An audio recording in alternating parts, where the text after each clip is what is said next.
بسم الله الرحمن الرحيم، الحمد لله والصلاة والسلام على حبيبنا رسول الله. هەموومان ئاواتی ژیانمان ئەوەیە کە مناڵەکانمان سەرکەوتوو بێ. ئەم سەرکەوتنش بۆ خۆی شێواز و پرۆسێسەری خۆی هەیە هەتاوەکو بیگیتێ. ئەگەرنا لەوانەیە لە هەوڵمانە بۆ سەرکەوتنی منداڵەکانمان سەرکوت بن. بۆیە لەم ڕۆیە باسێکی سەرکەوت و سەرکوتەکەین لە ڕوانگەی دەرونی مناڵەوە. زانین ئەو مناڵانەی کە سەرکەوتە بن چۆنن و چۆن نتوانین ئێمە بتوانین بەشێک بین لە سەرکەوتنی مناڵەکانمان، چونکە ئەمە ئیستاکە نەهاتۆتە بەردەستمان و مناڵ خۆی نابینێ. ئەبێ باوکو دایکی تعریفیکەن و خۆی پێ بناسێنن. ئەم خاڵە زۆر گرنگە خۆشەویستەکەم. مناڵ وەکو کەسێکی نابینا وایە کە جلێکی جوانی لەبەرایە. مەفروزە کەسێ پێی بڵێ جلەکانت جوانن. بۆیە دایمە کە شتێک لەبەرەکەن یان ئینجازیانەکە بێ یان ڕسمێکەکەن ئەی هێنە بەردەستی تۆ، زان تۆ تا چەندێک لەوەی کە ئەو کردوێتی لێ رازیت. شتێک نییە لە ژیانی مناڵا پێی بوترێ ڕخنی دروستکەر. وەکوایە بڵێ ڕێگەیەکی ڕاستی خوار. شتی وا هەیە؟ ڕاستەیەکی خوار شتی وا هەیە؟ ڕخنی یعنی ڕەخنە، یعنی سەرکوت. تۆ هەر ناوێکی تری لێ ئەنەیت لای من ناخوا. ئەگەر بە عیلمە نەفسا بچیتەوە، ئەو مناڵەی کە داوێن خەریکی نوێنە خواردنێتی، ئەو مناڵەی کە قسە ئەکا و زوانەی گرێ، ئەو مناڵی دایمە خۆی لە کۆمەڵگا دزێتەوە، ئەو مناڵی شەوانە کە میزەکا بەخۆیە، ئەو مناڵی کە لە هەموو شتێکە ترسێ، ئەو مناڵی کە حەزەرەکات، ئەو مناڵە مناڵێکی سەرکوت کراوە. ئەو مناڵەشی بە پێچەوانەوە کە نازی زۆرە و قاز ڕاکێشێ و هیچ ناکا وەکو پاشا لە ماڵەوە کوێخایە و ئاغایە و هەموو شتێکی ئێتە بەردەست، مناڵێکی بەنازە، سیقەیەکی فشەڵی بۆ دروست بووە، ئەڵێ من واکەم، دەست بێ بەم ناوەیە وردیەکەم خاشێکەم.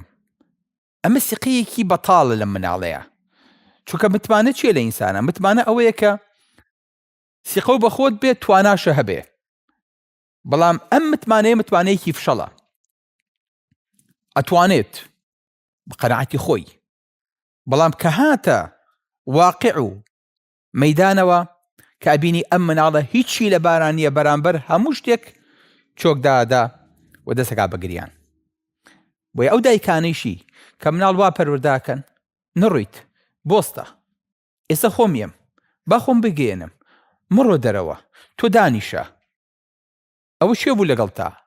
ئەمە مناڵ وا لەیەکا منداڵێکی نازداری بلووری لۆ بۆ دروستە بێ کە هەموو ژیانی هەر لە شوشەیە. بۆیە ئەم مناڵەش دووبارە سەرکوتە.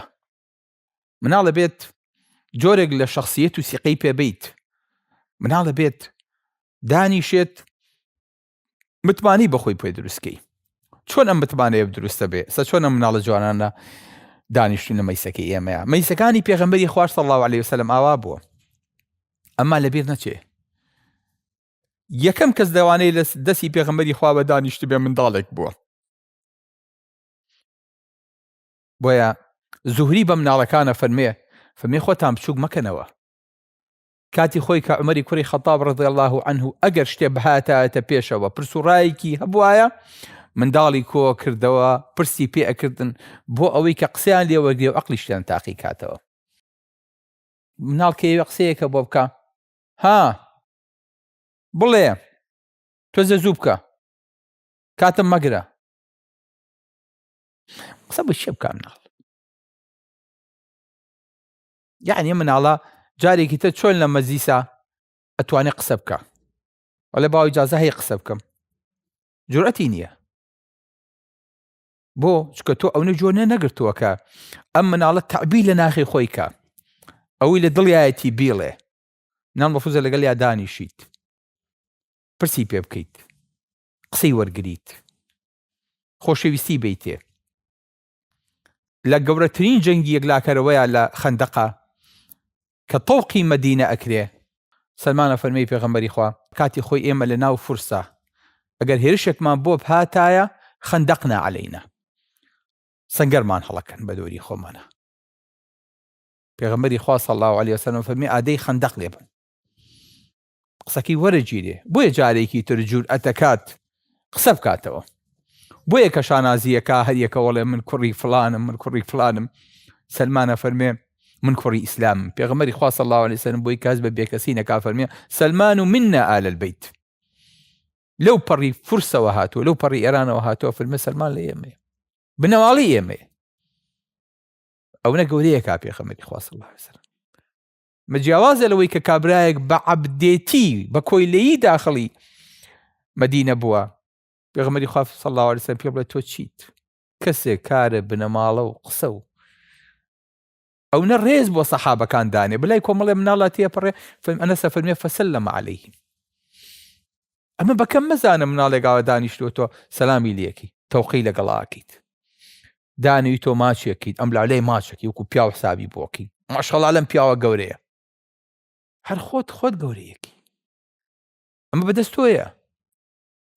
بەڵام مناڵ دەست لێ بکە، دەست ئەڵێ دەستم ڕاگرتووە، تۆش لە کۆڵێکیتەوە لە مەجلیسەکەیە کە ئامە ئاوە پیاوە وەستێ تەوقە لەگەڵ گەورەکان ناکەین، دا ناینەوینەوە بۆ مناڵەکان. ئەو مناڵت لێشکێ، ئەو مناڵک سەرکوتە بێ، هەز بە کیان و وجودی خۆی ناکە، لە ڕووی نەفسیەوە ئەم منداڵە تێکەشکێ. بۆی پێغەمبەری خوا صلی الله علیه وسلم فێرمانەکە مناڵ دەرگایەکیان بۆ بکەینەوە، لە میسەکانە دایان نین، قسەیان وەرگرین، مناقەشەیان کەین، بۆی کە مناڵ لە ناخی خۆیان تۆڕە نەبێ. من خراپم، من هیچم لە باران نییە، من کەس جۆم لێ ناگرێ، من هیچ قیمەتێکم نییە. کە مناڵم قسانە و لێ بیست زۆر خەتەرە، زۆر خەتەرە مناڵە. یعنی ئیتر ئەم مناڵە گەیسۆتە حاڵەتی یەئس، ئەگەر فریای نەکەویت ڕێک لە ئەرزەیە. بەڵام چۆنی بەرزێکیتەوە، چۆن گەورەیەکیت. عەلی بەڵێ پێغەمبەری خوا ئەم شەو لە جێگەکەی منە ئەنوویت کافرەکانی شێر شێنن بە زەرەرە پێناگا لە شوێنەکەی منا بخەوە، بە هەموویان بە یەکشم شێلێتێ. 10 ساڵ بوو لە بگەڵ پێغەمبەری خوا صلی الله علیه وسلم ئیمانی هێنابوو. پێغەمبەری خوا لە شوێنەکەی خۆیای خوێنێ، خۆی توانی دوو دۆشەک و بەتانی ئۆدانێ. ئەبێم شەوە عەلی چۆن خەوتە بێ، تەسەورەکەن خەوچوو بێتە چاوی، مستەحیلە. بەڵام ئەم شەوە عەلی دروستەکە.